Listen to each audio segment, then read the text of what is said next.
Let's talk about inconsistent sales. It's that roller coaster, right? The one that seems to plague every founder and creator. This exhausting cycle of feast and famine.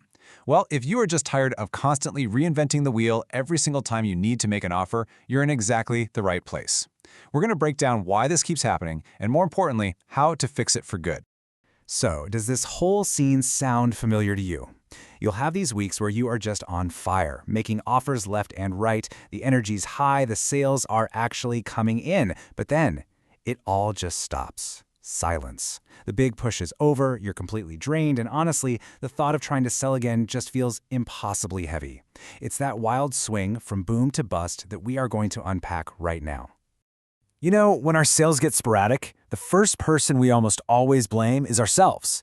We start thinking things like, I just need to be more disciplined, or where did my motivation go? But what if? What if that's not the problem at all? The real issue that's causing this cycle, it has nothing to do with your character. Seriously, it's a mechanical problem, not a personal one. All right, Section 1, the Inconsistency Trap.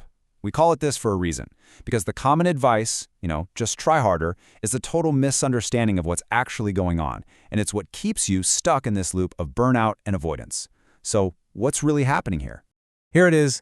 This is the heart of the problem. Every single time you go to make an offer, I don't care if it's an email, a social media post, a conversation, you feel like you have to start from absolute scratch. You're hunting for new words, some kind of fresh angle, a clever hook.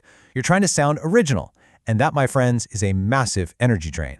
In this constant need to reinvent yourself, it has a very real cost. First, it leads to creative exhaustion. Then comes the decision fatigue. Just trying to figure out what to say and how to say it is paralyzing. This makes the whole process of selling feel incredibly heavy and, you guessed it, sporadic. Until, eventually, selling becomes optional. It's something you only do when you have a burst of energy, not a consistent core part of your business. Okay, Section 2, the Reinvention Tax. Let's give this villain a name, because when you can name it, you can fight it. This tax, this is the hidden cost you're paying every single time you try to sell something without a clear, repeatable message. So here's the crucial point. The reinvention tax is this invisible force that makes selling feel so inconsistent and just hard. It isn't a lack of motivation that's stopping you. It is the sheer exhaustion from paying this mental tax over and over and over again. And this brings us to a huge choice that every founder has to make. We're all conditioned to chase originality, right? We think it's the only way to get attention. But that path, it leads straight to exhaustion and inconsistency. The real power, the sustainable power, is in clarity. A clear message is repeatable. It builds trust because people hear it consistently. And best of all, it removes almost all of the friction from the act of selling. Which brings us to Section 3, a failure of architecture. So if the problem isn't about your discipline, then what on earth is it? Well, it's a failure of architecture. This isn't a personal failing, it's a structural one. This is so important to get. Your inability to sell consistently isn't because you've run out of brilliant ideas. It's because you haven't built the underlying structure, the message architecture, that would make selling easy and repeatable. It's kind of like you're trying to build a house without a blueprint. It's never going to work. Okay, Section 4, the three-sentence anchor. So if the problem is architectural, we need an architectural solution. And this brings us to the hero of our story, a simple but incredibly powerful tool called the three-sentence anchor. This is the fix. This is it. This is the architectural brick that changes the entire game. It's your foundation, and it's built from 3 dead simple sentences. First, what exactly is your offer? Second, who specifically is it for? And third, what is the core result that it delivers? That's it. This becomes your anchor in every single sales conversation you have.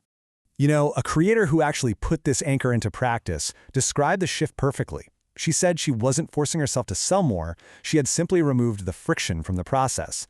And that's the goal here, right? Not more willpower, but less resistance. Selling becomes the natural, lighter, and way easier thing to do. And that leads us to our last section, from friction to flow. Because that is the fundamental shift we're really aiming for here. We're moving away from that high-friction, high-pressure model of selling, whenever you can muster the energy, and into a state of consistent, purposeful flow. Now, I know what you might be thinking. A fear might be creeping in, like, won't I just sound boring or repetitive? And the answer is no. You are not being repetitive. You are being clear. Your audience actually needs to hear your core message more than once for it to sink in. Consistency builds trust, and clarity makes your message stronger every single time you share it. And if you take one thing away from all of this, let it be this. This should reframe your entire approach. Consistent selling isn't about adding more pressure to your to-do list. It's about having a clear message that you are proud to repeat on purpose because you know it serves the exact people who need to hear it. So once you have that 3-sentence anchor, once your message is finally crystal clear, the next logical question is, okay, now what? How do you actually turn that clarity into a simple, sustainable sales rhythm? How do you build a system around that message to create predictable revenue? Well, that's the bridge from having a great message to having a great business.